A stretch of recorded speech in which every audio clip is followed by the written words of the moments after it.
Tonight we're going to be making shrimp tacos with a wonderful cilantro lime crema.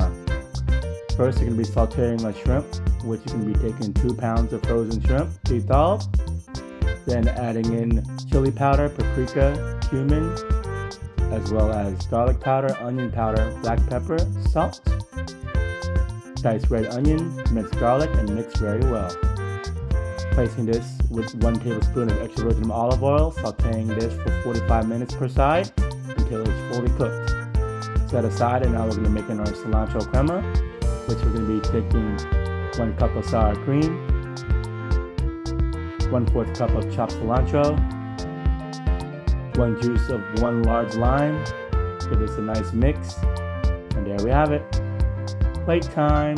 We're going to be using some of our flour corn tortillas, either or.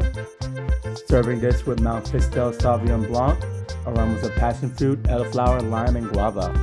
Elegant and refined with a punchy, bright mouthfeel to finish.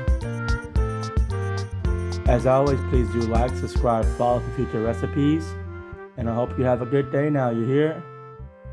Bye-bye.